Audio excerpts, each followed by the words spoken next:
പിന്നീട് പോകുന്ന സാധനം പൊളിറ്റിക്സിലേക്കാണ്. ഈ പറയുന്ന നാഷണൽ ടീമിൽ പോലുമുള്ള പൊളിറ്റിക്സ് ആണ് ഏറ്റവും മെയിൻ ആയിട്ട് ഞാൻ കാണുന്നത്.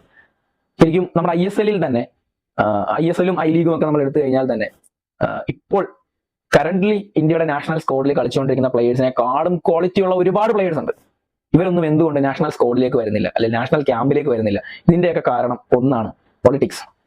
ഇവിടെയുള്ള കുറെ ലെജൻസുകൾ, കുറെ കിളവന്മാര്, ഞാൻ ഇന്ത്യയുടെ കറന്റ് നാഷണൽ പ്ലെയർ ആണെന്നുള്ള പദവിയിൽ വിരമിക്കാനിരിക്കുന്ന ചില പ്ലേയേഴ്സ് ഉണ്ട് ഇവിടെ. അങ്ങനെയുള്ള പൊളിറ്റിക്സ് ആണ് മെയിൻ പ്രശ്നം.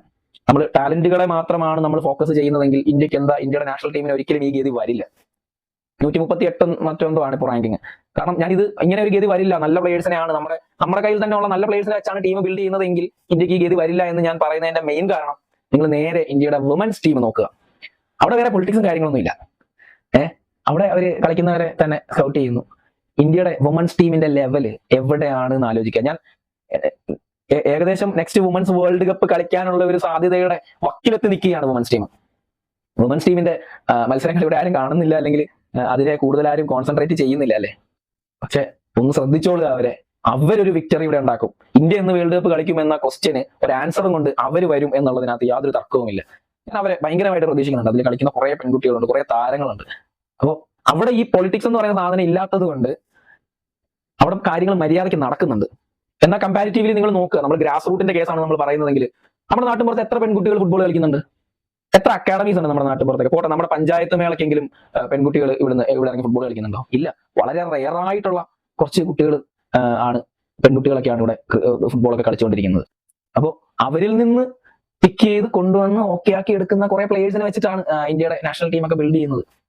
അപ്പോൾ ഞാൻ പറയുന്നത് കമ്പയർ ചെയ്യുകയാണ് കേട്ടോ. അതായത് ഇന്ത്യയുടെ മെൻസിനെയും വുമൻസിനെയും അപേക്ഷിച്ച് നോക്കുമ്പോൾ മെൻസിനുള്ള അത്രയും ഒരു കൗണ്ട് എന്തായാലും വുമൻസിന് ഇവിടെ ഇല്ല എന്നുള്ളതാണ്. അപ്പോൾ അവർക്ക് അങ്ങനെ ആ ടീം ബിൽഡ് ചെയ്ത് ഇന്ന് മുമ്പോട്ട് ഒത്തിരി കൊണ്ടുപോകാൻ പറ്റുമെങ്കിൽ നമ്മൾക്ക് എന്തുകൊണ്ട് ഇവിടെ പറ്റുന്നില്ല? ഇവിടെ പറ്റാത്തതിന്റെ മെയിൻ റീസൺ ഇത് തന്നെയാണ്, പൊളിറ്റിക്സ് തന്നെയാണ്. ശരിക്കും നമ്മൾ ഒരു വുമൻസ് ടീം അല്ലേ എന്നൊക്കെ പറഞ്ഞുകൊണ്ടൊന്നും വരരുതേ ആരും. സ്പെയിനിന്റെ വുമൻസ് ടീം നമ്മുടെ ഇന്ത്യയുടെ മെൻസ് ടീമിനെയൊക്കെ ചുമ്മാ അടിച്ച് തോപ്പിക്കും. സിമ്പിൾ ആയിട്ട് അവർ തോപ്പിച്ചിട്ട് വീട്ടിൽ പോകും. അപ്പൊ അതുകൊണ്ട് അവർ വുമൻസ് അല്ലേ ഇവർ മെൻസ് അല്ലേ അങ്ങനെ കമ്പയർ ചെയ്തത് അവർ തമ്മിൽ വ്യത്യാസമുണ്ട്. ഇന്ത്യയുടെ നാഷണൽ മെൻസ് ടീമിനേക്കാൾ അടിപൊളിയായിട്ട് സ്പെയിനിന്റെയും ബ്രസീലിന്റെയും ഫ്രാൻസിന്റെ ഒക്കെ ടീം കളിക്കും, ഇംഗ്ലണ്ടിന്റെ ഒക്കെ അവര് പറപ്പിക്കും വെച്ച്. അവരുമായിട്ട് ഒരു കളി ജയിക്കാനുള്ള സ്ട്രെങ്ത് ഇന്ത്യയുടെ മെൻസ് നാഷണൽ ടീമിന് ഇല്ലാന്ന് തന്നെ ഞാൻ പറയും.